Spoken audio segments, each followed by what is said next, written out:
Rio de Janeiro. Nona Carmela Supermercados informa a hora certa. 14h07.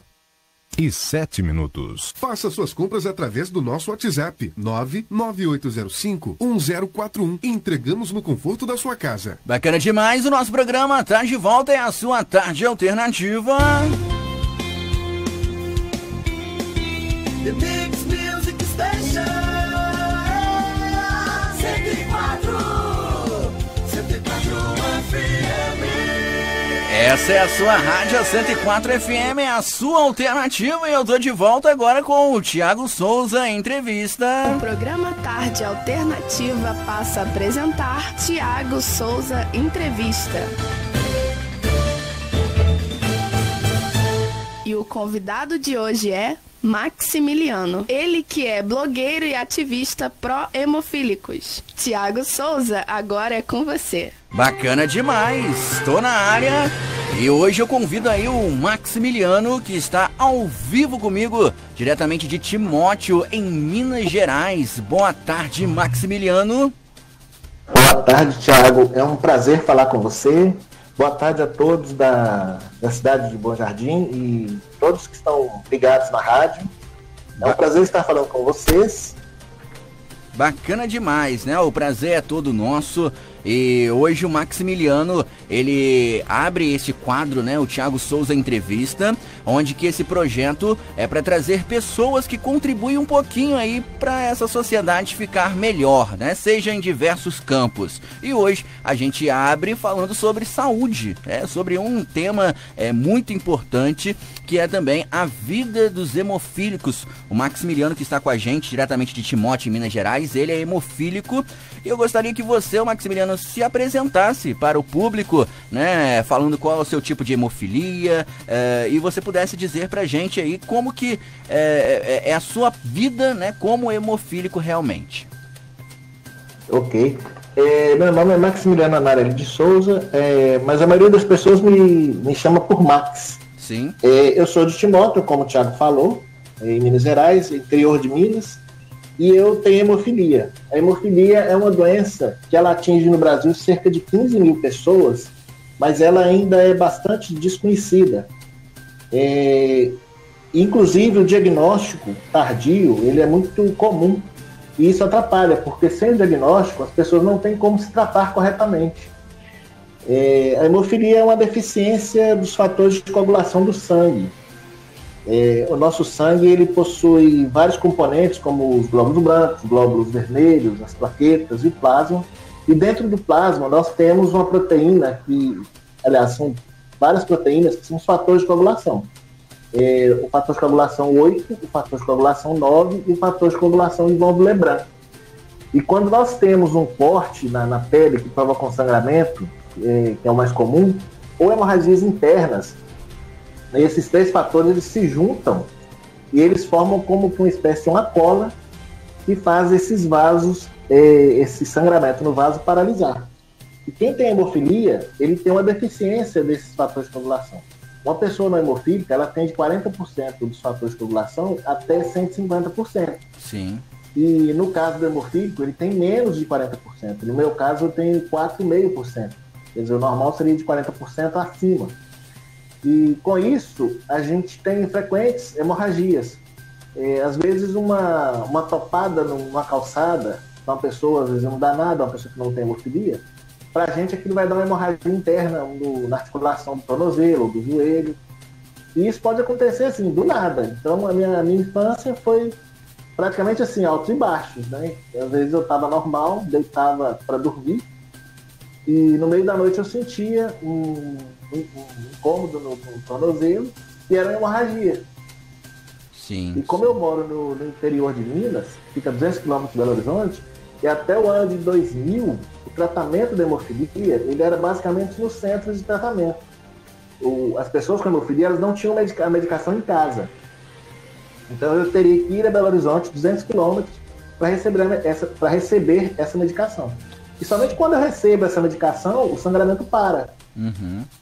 Sim. Então, se fosse à noite, teria que esperar a noite inteira, né, com dor, acordado, para poder fazer esse procedimento no outro dia. A partir do ano de 2010, depois de muita luta, nós conseguimos a dose domiciliar. Apenas uma dose do medicamento para a gente trazer para casa. E a partir de 2010, passaram a ser liberadas 12 doses.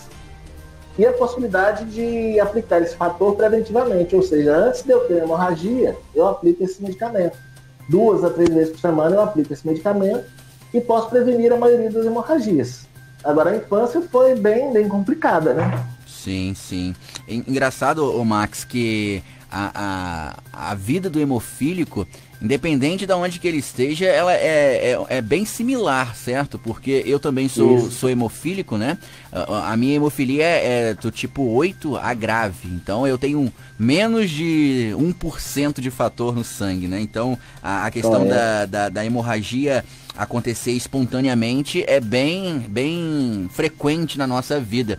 E realmente, quando é criança, a situação é muito pior. Aqui na nossa região também, Max, eu também moro no interior do estado do Rio, né? Bom Jardim fica no interior do estado. E aqui nós temos um hemocentro próximo à cidade de Bom Jardim, a cidade de Nova Friburgo tem um hemocentro no Hospital Municipal Raul Sertan. E isso facilitava bastante a vida dos hemofílicos aqui na nossa região. Mas mesmo assim, antes de haver a dose domiciliar e a profilaxia, era muito difícil, porque os horários de ônibus eram reduzidos. Então esse sentimento que você compartilha para nós aqui, a gente também passou que às vezes acontecia uma hematrose, né, uma hemorragia durante a tarde, e você tinha que esperar a noite passar para só no outro dia conseguir ir até o hemocentro para tomar o fator. E essa vida com hemofilia, ela te limitou em alguma coisa, Max? Ou você conseguiu ter uma infância, uma adolescência, digamos assim, normal? Ou você foi limitado por alguma coisa pela hemofilia? De certo modo, limitado não. Tinha os contratempos. É lógico que ela me atrapalhou em muitas coisas. Mas eu consegui superar as dificuldades. Eu consegui me formar na faculdade, eu fiz curso de gestão de recursos humanos e pessoas. Que bacana. Fiz um curso técnico na segurança do trabalho. Tinha as dificuldades, né? Muitas vezes eu perdia dias de aulas, né, por causa das hemorragias. E aí era complicado você recuperar essas matérias que você perdia. E os amigos que me ajudavam muito, porque eles vinham na minha casa para passar as matérias que eu havia perdido. Mas era complicado, realmente. Muitas vezes a gente tinha que perder aula, dores, ficar internado no hospital. E uma coisa que você falou, que eu observo, quem morava nessa época no interior tinha mais dificuldade. Óbvio que quem morava nas capitais, perto dos centros de hemofilia, eles também tinham dificuldades. Mas uma coisa que eu fui observando é que as pessoas que moravam mais próximas dos centros de tratamento, elas tinham menos sequelas. Sim. Porque as hemorragias podem provocar sequelas, como atrofias, artroses. E quem morava mais perto desses centros, eles tinham mais oportunidade de ter menos hemorragias ou controlá-las mais rapidamente e ter menos sequelas. E isso refletia também na qualidade de vida. Porque no interior, lá naquele interiorzão do Brasil, a gente sabe que a maioria mora bem longe dos hemocentros, cidades bem pequenas, eles não tinham nem oportunidade de estudar, porque eram tantas aulas que eles perdiam que eles desistiam de estudar. Então, automaticamente, eles não estudavam, eles tinham uma limitação, eles não tinham condições de trabalhar.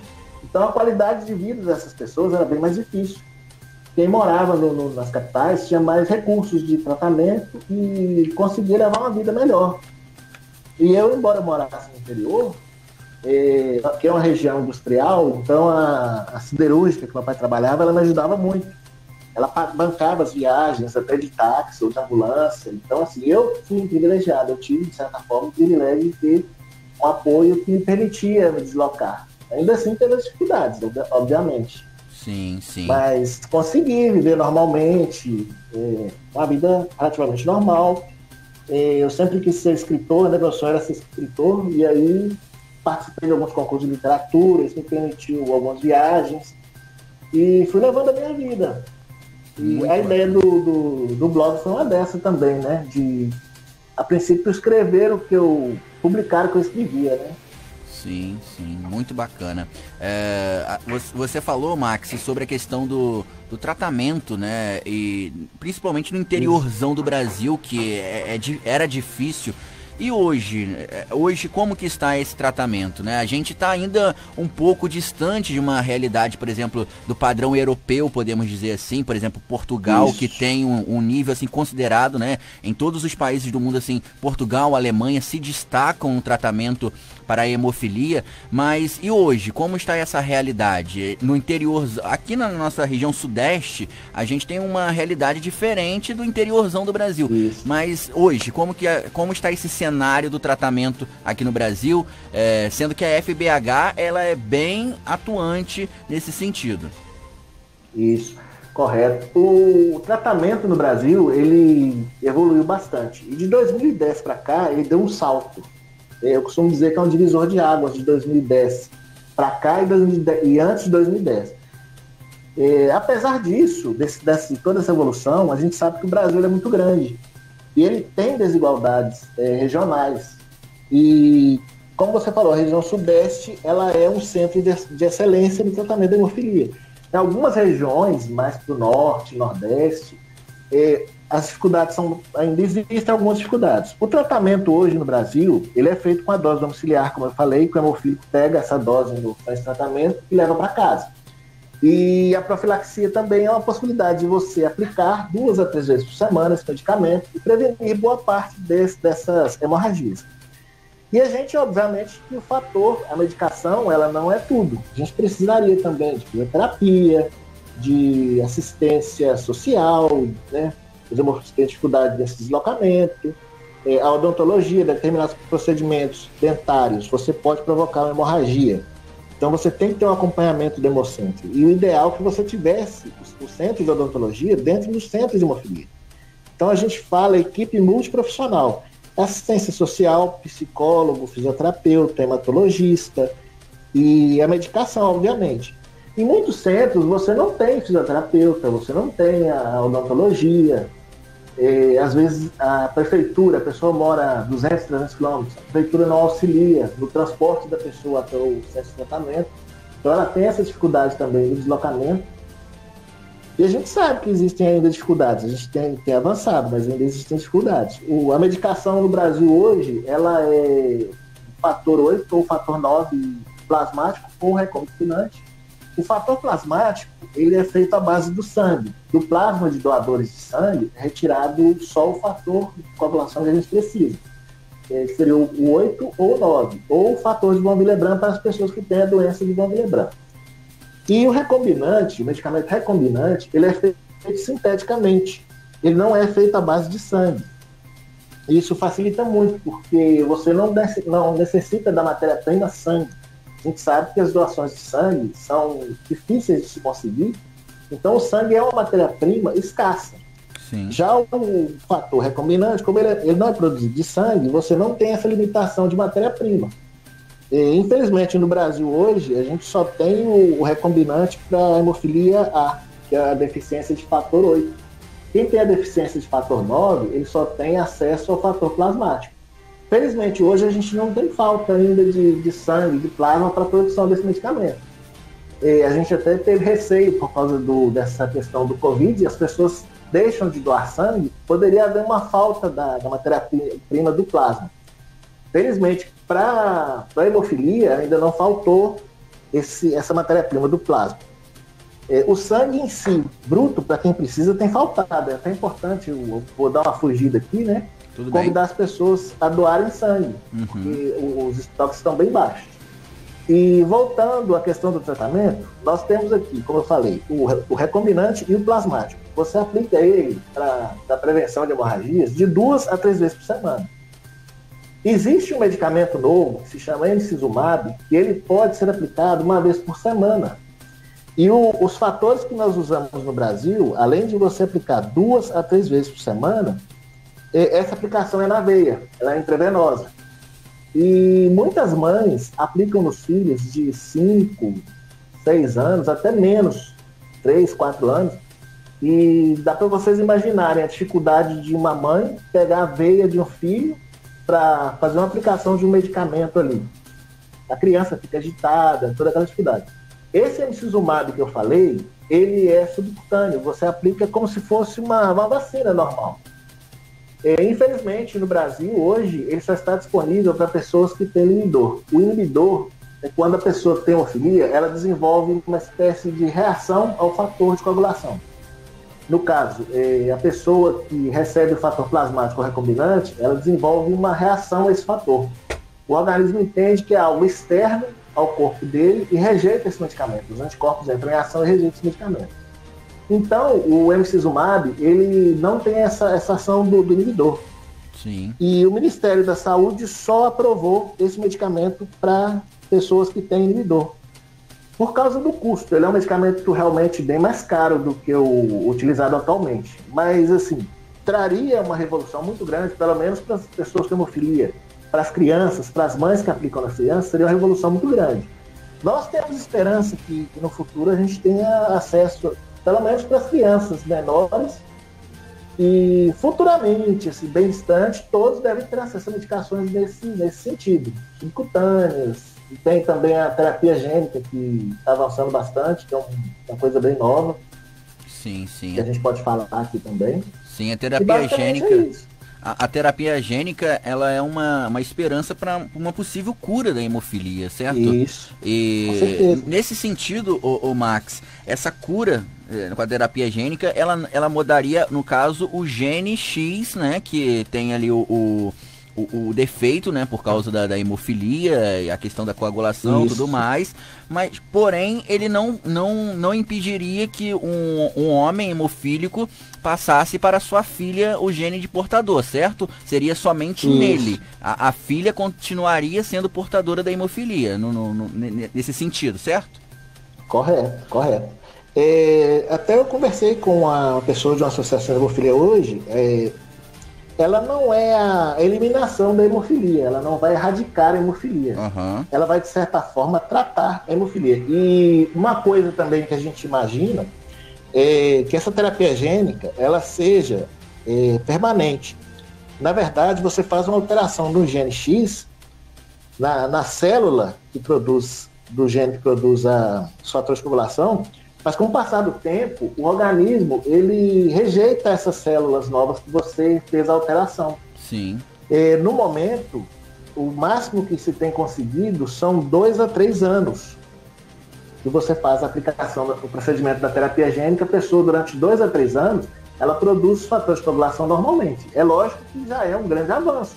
Claro. Em vez da pessoa aplicar fator uma vez por semana, ela vai fazer o procedimento que ela vai ficar 2 a 3 anos com a terapia gênica. Por enquanto, ainda só estudos. Isso não está disponível ainda para as pessoas se tratarem. São pesquisas que foram feitas e os casos que teve mais sucesso, a pessoa ficou 2 a 3 anos sem necessidade de fator de coagulação. Ela produziu o fator normalmente. Ou seja, ela foi uma pessoa durante 2 a 3 anos não hemofílica. Mas no caso, essa pessoa que faz esse procedimento, a hemofilia, você falou aí nas portadoras. O homem, ele transmite o gene para suas filhas e as suas filhas vão ter filhos hemofílicos. No caso, essa alteração, ela não influencia nisso. Ele vai ter filhas, pode ter filhas com o gene portador de hemofilia, mas ele vai ficar durante esse período normalmente como se não fosse hemofílico. Entendo. Porque a hemofilia é transmitida da seguinte forma: o gene X, o homem tem tem um gene X e um gene Y. Os genes, o DNA, eles determinam todas as características do nosso corpo. Cada parte desse DNA, ela determina uma coisa: a cor dos olhos, a cor da pele. E dentro do gene X está a definição dos fatores de coagulação. O homem, ele tem XY e a mulher tem XX. Então, se uma mulher tiver uma deficiência em um dos fatores X, ela ainda tem um outro sobressalente, digamos assim, ela tem uma alternativa. O homem, se ele tiver uma deficiência no fator X, ele só tem um. Então, muito dificilmente, uma mulher terá hemofilia. Existem casos de mulheres com hemofilia, mas é algo extremamente raro. Ela tem uma deficiência, uma alteração genética nos 2 genes X. E as mulheres, geralmente, elas têm filhos hemofílicos, mas elas não têm os sintomas da hemofilia. O homem que tem hemofilia, ele tem filhas com o gene da hemofilia, mas elas não manifestam sintomas. Os filhos delas vão ser hemofílicos e manifestar os sintomas, que são as hemorragias frequentes. Sim, sim. E no caso da terapia gênica, ela não vai corrigir essa transmissão. Sim, sim. Mas seria um grande avanço, né? Com certeza. E após esses 2 ou 3 anos, ele poderia fazer novamente essa terapia, certo? Isso, refazer essa terapia. Então seria como se ele se tratasse de 2 a 3 anos, que seria um ganho enorme. Nossa senhora, seria um avanço sem precedentes, né? A ciência, ela tem avançado bastante nesse sentido e a gente espera que, né, Max, eu e você, a gente pegue ainda em vida esse fato, né? Deixa eu falar pra você, a gente tava falando aqui sobre o tratamento e tudo mais, e você hoje, você vê quais dificuldades que um hemofílico hoje, né, com essa qualidade de tratamento que o Brasil proporciona, principalmente aqui na nossa região sudeste, ele está proporcionando através do Ministério da Saúde, com a FBH, que é a Federação Brasileira de Hemofilia, sempre em cima, sempre marcando reunião, sempre cobrando, sempre buscando trazer do estrangeiro novidades para o nosso país. Você vê quais dificuldades que hoje ainda o hemofílico vivencia no nosso país? As principais dificuldades hoje, como eu te falei, tem muitas pessoas com hemofilia que têm dificuldades nesse deslocamento do interior até as capitais ou ao centro de tratamento. Uhum. As pessoas com hemofilia, mas vamos dizer assim, os veteranos, né, a velha guarda da hemofilia, os que viveram antes desse advento da profilaxia, da dose auxiliar, eles adquiriram muitas sequelas. Então, os hemofílicos nascidos antes de 2000 e antes de 2010, eles adquiriram sequelas articulares, nas articulações, nos músculos. E a gente ainda tem um gargalo, que é o tratamento dessas sequelas. Seriam cirurgias articulares, cirurgias corretivas de joelho, de tornozelo, que foram sequeladas pelas frequentes hemorragias que essas pessoas tiveram. Por exemplo, eu ao longo da minha infância, eu tive N hemorragias, foram várias hemorragias. E muitas delas, como você mesmo relatou, às vezes eu tinha que aguardar o outro dia que tinha um horário de ônibus para estar viajando para fazer o tratamento. Nesse período, o sangue ele vai se acumulando dentro da articulação e ele vai, vou dizer assim, a grosso modo, ele vai corroendo essa articulação. Ele causa uma degeneração nessa articulação. E eu, por exemplo, com 15 anos, eu já tinha artrose nos 2 tornozelos. Hoje existem procedimentos que você tem correções para artroses, igual a radiosynoviertes, é um procedimento que você injeta um isótopo radioativo, que ele melhora muito o quadro de sinovite crônica, que é uma sequela da hemofilia. E a gente ainda tem gargalos nesses tratamentos corretivos. A parte do tratamento da hemofilia, a gente avançou muito. Quem nasceu depois de 2010, ele provavelmente não vai ter uma sequela de hemofilia, ele não vai ter uma artrose, ele não vai ter uma atrofia muscular, sim, ele não vai ter uma artropatia. Mas os que nasceram antes, eles já adquiriram essas sequelas, então eles teriam que ter os procedimentos para ter essa reparação. Isso ainda é um gargalo que a gente tem. Nós temos poucos cirurgiões que fazem cirurgias em pessoas com hemofilia. Como eu te falei, o tratamento odontológico, a gente ainda, muitos centros de hemofilia não tem. Aí no Rio, o Hemorrio, ele é completo. Você tem todo o tratamento que o hemofílico precisar, ele tem. Sim. Em muitos lugares você não tem. Aqui em Minas, nós tínhamos um cirurgião dentista na Hemominas. Ele se aposentou e nenhum outro cirurgião apareceu para substituí-lo. Então hoje, se eu precisar de uma extração dentária, eu vou ter alguma dificuldade para conseguir fazer uma simples extração dentária. Eu vou ter que fazer o procedimento para pegar o fator Hemominas e conseguir convencer algum cirurgião a fazer essa cirurgia, essa extração dentária. Tô entendendo. Por quê? Porque muitos dentistas, eles têm medo de tratar a pessoa com hemofilia. Sim. Eles têm medo de fazer o procedimento, causar uma hemorragia ali, apesar de que nós temos o fator, né? Eu posso trazer o fator e aplicar. Mas eles, por desconhecimento, eles ainda têm esse medo. Igual eu precisei de um tratamento de canal, eu estava com muita dor, e eu fui a uns 4 dentistas e nenhum deles queria fazer esse procedimento em mim. Apesar de eu explicar que eu tinha um medicamento, que se tivesse hemorragia eu poderia aplicar.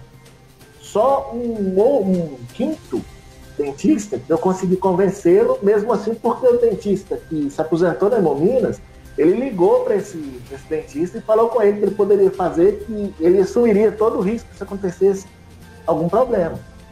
E basicamente é isso, é o tratamento corretivo da hemofilia, esse tratamento multiprofissional que a gente não tem ainda. Em alguns locais atrapalha muito. Fisioterapia, é muito importante você ter o acesso à fisioterapia. No geral, a fisioterapia hoje, só nos grandes centros. No Hemorrio, na Hemominas, nas capitais, vamos dizer assim. Quem mora no interior, ele não vai ter acesso à fisioterapia. Muito dificilmente ele terá acesso na sua cidade. Sim, é verdade. Sobre essa questão do dentista, é interessante que, por exemplo, dentista de posto de saúde não gosta de atender. Ele realmente tem medo demais de acontecer alguma coisa, né? Mesmo a gente tendo a profilaxia, tomando o fator antes.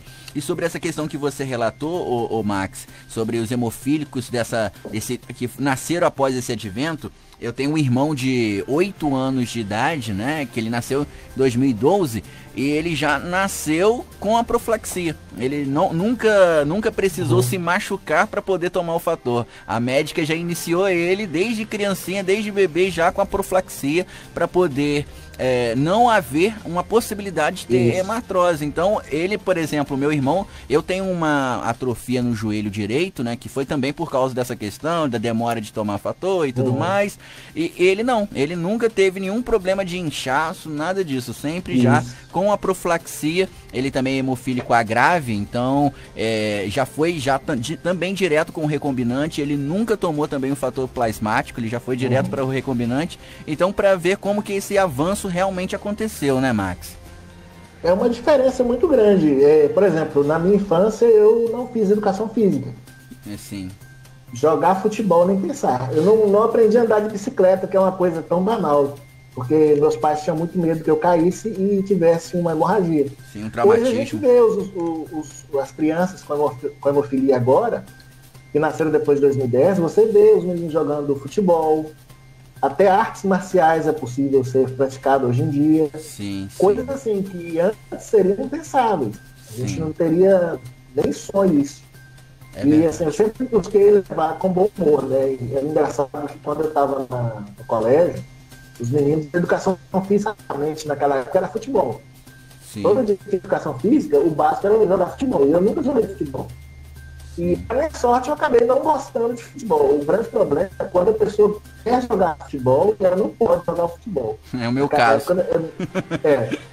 E aí, às vezes, os meninos ficam me doando, né? Fazendo gozação. Você não pode jogar futebol na educação física. E tinha 2 quadras, né? Sim. E os meninos ficavam jogando vôlei lá na quadra lá e os meninos jogando futebol na outra. Aí os meninos me zoaram, né? Você não pode jogar futebol? Eu falava, não posso jogar futebol, mas eu estava tomando Coca-Cola, vendo os meninos jogarem vôlei lá na quadra dela. Assim, eu tentei levar assim com bom humor, né? Fazer brincadeira. Porque assim, a gente tinha uma limitação, né? A gente tentava driblar isso. Mas uma criança, hoje, o Brasil é um país de futebol. É verdade. Toda criança sonha em ser jogador de futebol. Você falar para uma criança que ela não pode jogar futebol é difícil. É verdade. Mas hoje é possível. E hoje é possível a criança não vir jogar futebol. E na minha época era impensável. É verdade. Max, agora já estamos chegando ao final, né, caminhando para o final da nossa entrevista. Vamos falar sobre o seu blog, né, sobre o blog que você alimenta, né, falando sobre hemofilia. Você criou ele já tem quanto tempo, quantos anos que você alimenta esse blog? O blog nasceu em 2000, até algum tempo de estrada já. Igual como você falou no começo da entrevista, o grande problema era o desconhecimento da hemofilia. E foi justamente por causa desse desconhecimento que eu criei o blog. Porque os meus pais, eu nasci no começo dos anos 80, eles não tiveram praticamente informação nenhuma sobre o que era hemofilia. Os próprios médicos da minha cidade, eles desconheciam a hemofilia. Sim. E mesmo depois, esse conhecimento ele foi muito raro, muito escasso. E a internet teve um advento no Brasil a partir de 94 para lá. Advento assim, né? Ela começou a surgir. O advento mesmo foi bem depois. Mas mesmo na internet, o que eu encontrava eram muitas informações erradas, informações falsas. E eu tive essa ideia de criar algum espaço que eu pudesse jogar informações sobre hemofilia. A federação ela ainda não tinha o site dela, estava começando, não tinha na internet ainda. O Orkut, muita gente não conhece o Orkut. O Orkut é igual ao Facebook, a rede social. Ele estava começando. Para você entrar no Orkut, você tinha que ter uma pessoa que já estivesse lá e te convidasse. Então, a internet estava caminhando. E aí eu tive essa ideia. Só que eu tinha o seguinte problema: eu não tinha computador. E aí eu descobri uma lan house aqui perto da minha casa, perto assim, uns 5 quilômetros.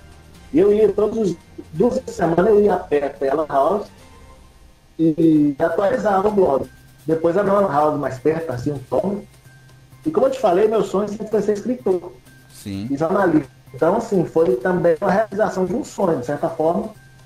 Até o nome do blog, né? Hemofilia News. Da época tinha surgido a Band News, a CNN, né? Estava chegando ao Brasil. Então, assim, esse news de novidade, de notícia rápida. Eu tive a ideia, porque é um espaço de hemofilia que trouxesse essas informações da forma clara, da linguagem das pessoas. Porque tem muita coisa que